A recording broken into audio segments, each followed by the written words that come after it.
Hey Townsend Elementary, I'm coming to you again today from Dry Valley. I'm at my house and on my porch in the beautiful outside, and I'm excited today to read a book to you that I have read every single Thursday before Easter since I've been your librarian at Townsend Elementary, which this is the 5th year. So those of you that have had me before, you get one guess as to what book I'm reading today. Are you guessing? Did you guess The Tale of the Three Trees? Because that's it. This is probably one of my most favorite books that we have in the library. It was there whenever I became the librarian, but I just love it so much. So I'm excited to read this to all the Townsend kids today. So follow along. And if you've heard it before, which like I said, you have, if you've been in our library at Townsend Elementary on the Thursday before Easter, you have heard it before, but it's a story that bears repeating again and again and again. The Tale of Three Trees by Angela Elwell Hunt. Once upon a mountaintop, let me get situated here, kiddos. Once upon a mountaintop, three little trees stood and dreamed of what they wanted to become when they grew up. See the little trees? The first little tree looked up at the stars twinkling like diamonds above him. I want to hold treasure, he said. I want to be covered with gold and filled with precious stones. I will be the most beautiful treasure chest in the world. See the pictures.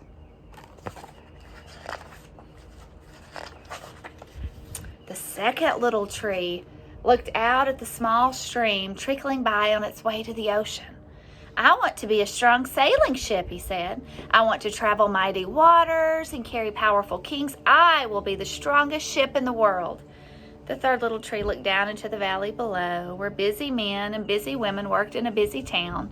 I don't want to leave this mountaintop at all, she said. I want to grow so tall that when people look at me, they will raise their eyes to heaven and think of God. I will be the tallest tree in the world.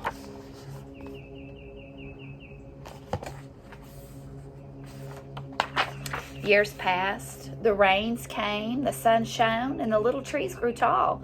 One day, 3 woodcutters climbed the mountain.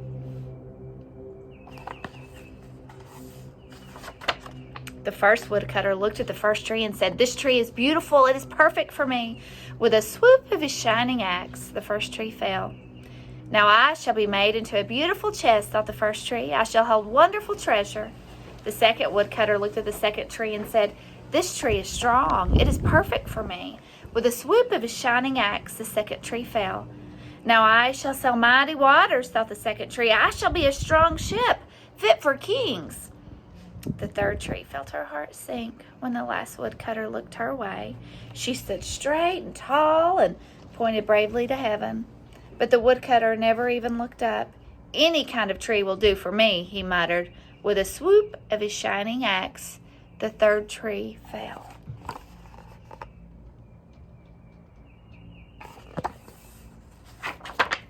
The first tree rejoiced when the woodcutter brought him to a carpenter's shop, but the busy carpenter was not thinking about treasure chests.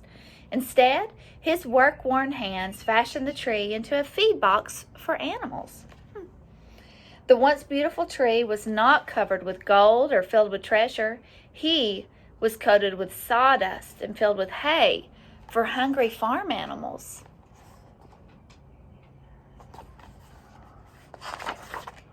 The second tree smiled when the woodcutter took him to a shipyard, but no mighty sailing ships were being made that day. Instead, the once strong tree was hammered and sawed into a simple fishing boat, too small and too weak to sail an ocean or even a river. He was taken to a little lake. Every day, he brought in loads of dead, smelly fish.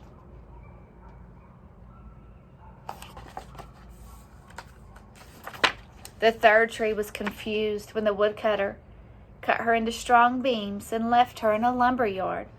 What happened? The once tall tree wondered. All I ever wanted to do was stay on the mountaintop and point to God.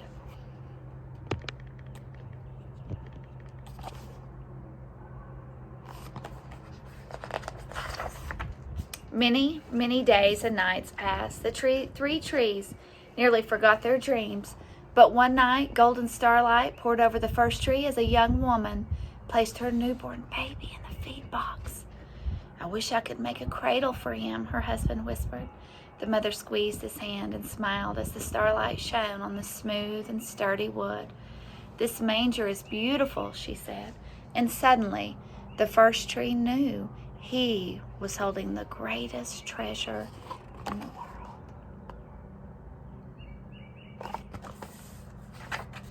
One evening, a tired traveler and his friends crowded into the old fishing boat.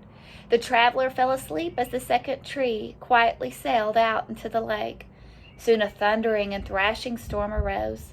The little tree shuddered. He knew he did not have the strength to carry so many passengers safely through the wind and rain.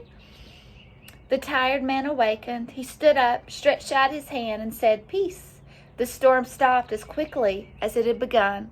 And suddenly, the second tree knew he was carrying the King of heaven and earth.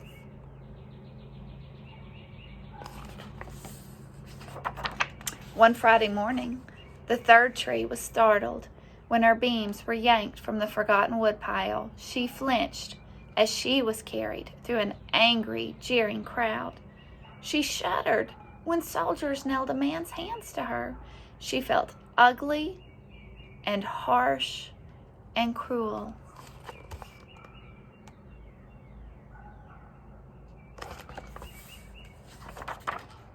But on Sunday morning, when the sun rose and the earth trembled with joy beneath her, the third tree knew that God's love had changed everything. It had made the first tree beautiful. It had made the second tree strong. And every time people thought of the third tree, they would think of God.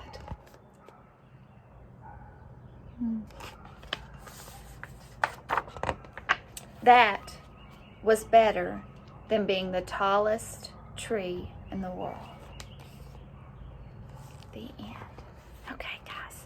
I hope that you enjoyed that book, that story. As I said, I've read it every year now. It's my 5th year of being the librarian at Townsend Elementary, and I want you to tell you that I enjoy that so much, and you kids are my favorite part. And I miss you, and I love you, and I'm just praying that you have a very, very blessed and happy Easter weekend, and I look forward to us being together very, very soon. Big hugs and love.